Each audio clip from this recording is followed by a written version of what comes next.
I don't know about you, but if I think about life behind the Eastern Front, inside the German occupied Soviet territories, I mostly envisioned images like this. Rural settlements being annihilated by the Axis forces with terrible loss of life. Partisans holding out in the forest areas, waiting to strike, and German units crossing the vast distances of the USSR. But what about the cities? What about the Soviet people that stayed behind and lived in the cities under German occupation? What plans did the Germans have for these cities, and to what extent were these plans actually carried out? Keep watching! During the German-Soviet War, many Soviet cities were conquered by the Germans and remained under German occupation for some years. When reading historical literature about the Eastern Front, you mostly read about the fighting that took place near or inside the cities. There was Moscow, the Germans never reached, Leningrad that was besieged but never taken, and Stalingrad, where the German Sixth Army found its demise. But what about other main cities that were taken and occupied by the Germans? What was life for the Soviet citizens that stayed behind in those cities? What were the German plans? What about the people? What about resistance, collaboration? All will be discussed right now. So what were the plans of the Nazis for those cities before they actually invaded the USSR? According to Generalplan Ost and Hitler's Lebensraum theories, the Soviet cities needed to be destroyed. See, the Soviet lands needed to be captured for its resources, oil and grain, and the Soviet Russian culture needed to be erased. And since cities are often cultural centers, these needed to be demolished. As part of the implementation of Generalplan Ost, the Nazi regime intended to expel 80 million Soviet people and send them beyond the Urals. German bureaucrats, they calculated that an estimated 30 million Soviet people alone would perish during the death marches towards Siberia. Here you see a future train map in which the Breitspurbahn would connect the main European cities. So did the Nazis have some plans for those cities? Well, let's discuss, and let's start with the first main Soviet city that was captured, and I'm talking about the Belarusian capital, Minsk. On the 22nd of June, Hitler broke the non-aggression pact with the USSR and invaded the country. The Belarusian capital Minsk was quickly taken. It fell on the 28th. Vor uns das brennende Minsk. Die Stadt ist ein einziger brennender und schwelender Trümmerhaufen. Das ist die seelenlose Fassade des Sowjetparadieses. Dahinter aber wohnt das soziale Elend des bedrückten Volkes. So sieht das Vaterland der Werktätigen in Wirklichkeit aus. The Germans designated Minsk as the administrative center of Generalbezirk Weißrutinien inside the Reichskommissariat Ostland with General Commissar Wilhelm Kube. Soviet sympathizers were murdered or imprisoned. Others were deported for slave labor in the Reich. Many houses were confiscated by the German troops to house them. Thousands starved as the German army seized the foodstuffs, and paid jobs were scarce. Minsk was also the site where one of the largest Nazi-run Jewish ghettos was located.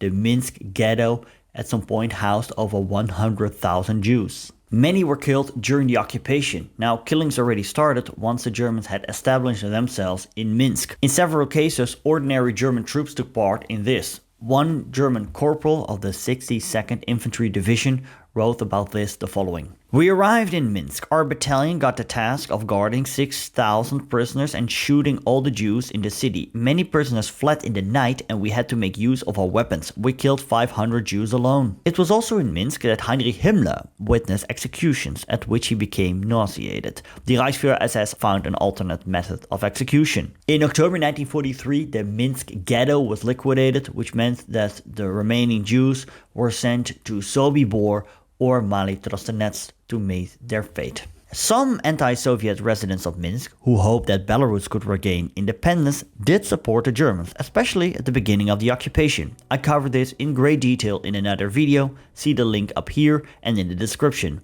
But by 1942, I read, Minsk had become a major center of Soviet partisan resistance against the Axis. On the 26th of October 1941, 3 young captured partisans were paraded through the city with a placard that read, "We are partisans who shot at German soldiers," and for this they were hanged. On the 22nd of September 1943, Kuba was assassinated in his Minsk apartment by a time device hidden in his mattress. The bomb was placed by Soviet partisan Yelena Mazanik, a Belarusian woman who was hired in Kuba's household as a maid and was convinced to assassinate him later. Over 1,000 male residents of the city were slaughtered in retaliation. The city sustained enormous damage by German bombings during the invasion. The Germans destroyed its university and its Academy of Sciences, factories, municipal buildings, power stations, bridges, most roads, and 80% of the houses were destroyed. In 1944, Minsk's population was reduced to a mere 50,000 out of a 300,000 pre-war population. A much bigger city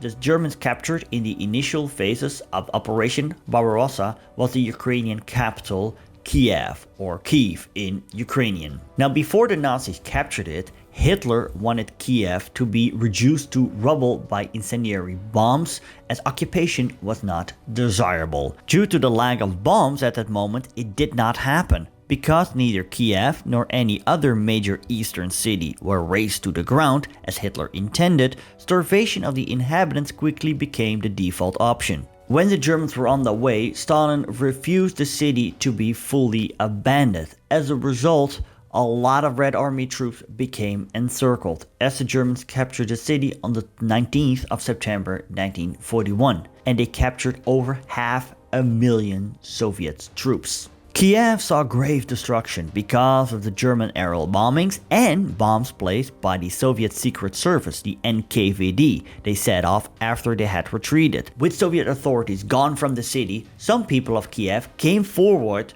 to help the Germans. Some did so because they hated Soviet communism.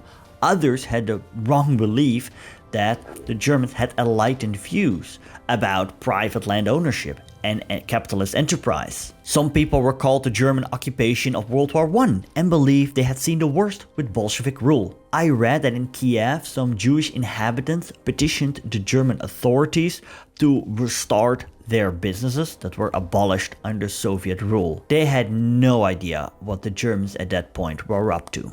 Kiev was also the site where the immense tragedy of the Babi Yar massacre occurred, where 33,771 Jews were murdered in a two-day massacre at the end of September 1941. The city came under strict occupation regime. A curfew on civilians was enforced, and universities and schools were shut down. Ukrainian youth over 15 years and adults under 60 years old were submitted to labor obligations. Kiev had one of the harshest curfew regimes. In mid-October 1941, the curfew suddenly, on the day that the announcement posters appeared, became the period between 6 o'clock in the evening and 5 o'clock in the morning. The next morning, there were in the streets corpses of men, women, and children. Indeed, corpses in the street remained a feature of Nazi-ruled Kiev. But these strict rules were not the biggest challenge for the people from Kiev, because that was the shortage of food. Because the Germans confiscated much of it and they set up roadblocks to prevent food from entering the city. In Kiev, the meager food ration was cut sharply, 200 grams of bread per week. Roadblocks were set up to prevent food from entering the city, and the collective farm markets supplying the cities were suspended.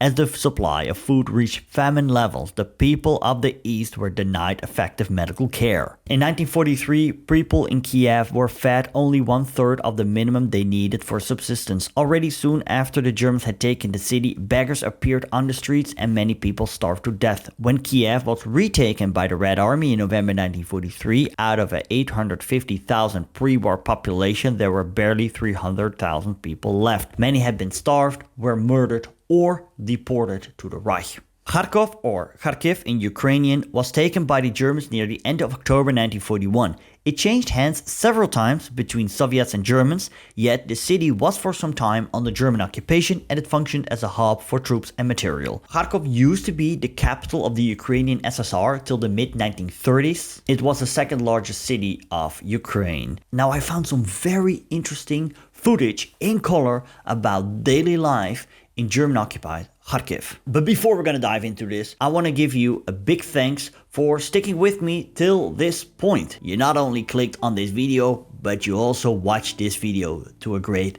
extent. Thank you so much for that. I really appreciate it, because here's the thing. Niche topics like this that I love to explore won't generate millions of views. It's as simple as that. And I love covering topics like this. And I'm not gonna make videos about Himmler's super rare SS parade helmet just to generate views. There are some ways you can help me. If you have not subscribed already, please do so.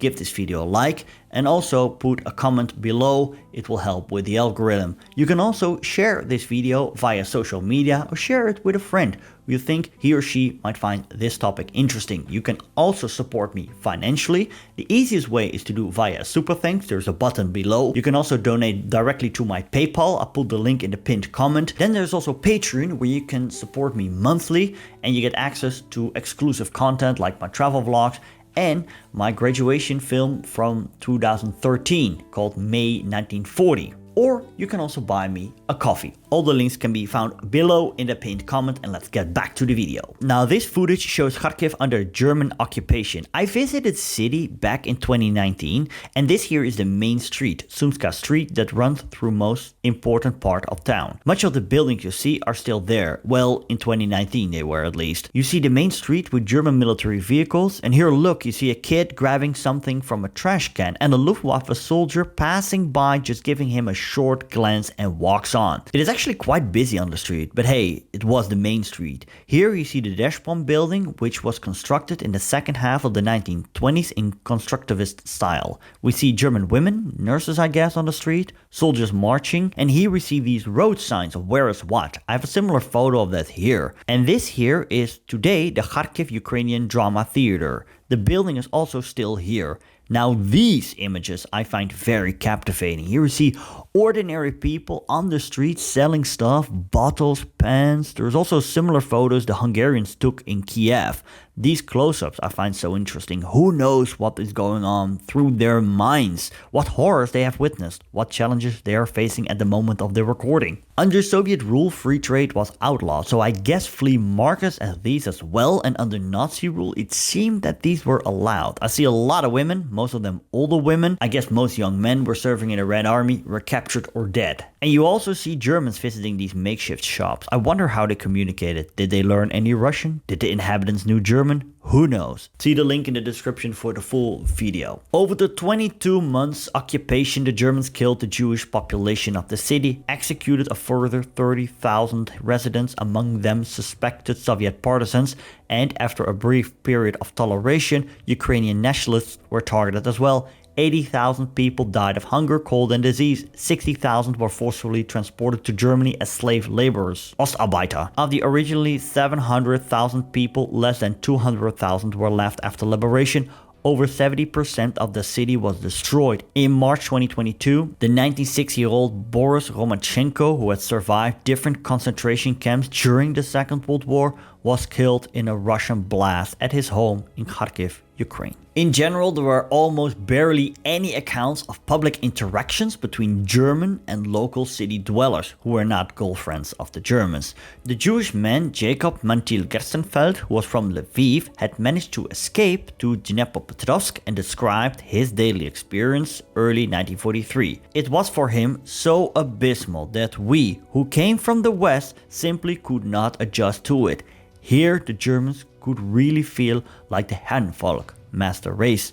The Russians were put on the same level as cattle. It was inconceivable that a German would walk shoulder to shoulder with a Russian. If it happened that a German was obliged to walk with a Russian, he always strode a few paces behind him or in front. Germans sitting down with the locals in a cafe or a restaurant, the very idea was ridiculous. A German did not stand in line, whatever his rank was. He would commandeer the barber's chair even if 10 people were waiting for a haircut. He had a free ride in the trams and always had a right to a seat. The examples could be multiplied 100-fold, and though these were minor irritations, they humiliated the Russian population painfully and unceasingly. I read occupying Hungarian forces behaved in a similar fashion. On this website there can be found plenty of photos the Hungarian forces took when they stayed in Kiev. It is interesting to see the peaks in their lives as an occupation force. I wasn't able to find what was exactly going on in the larger cities in Russia proper, like Smolensk and Rostov-on-Don,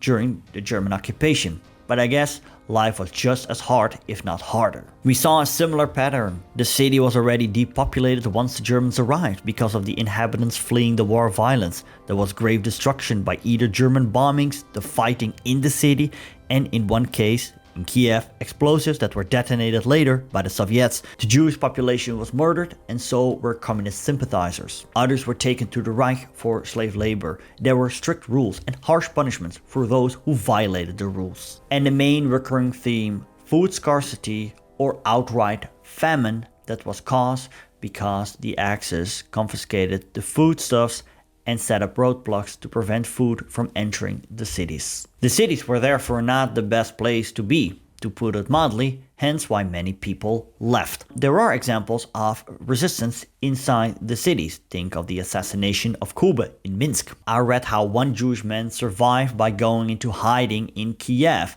There's probably more examples.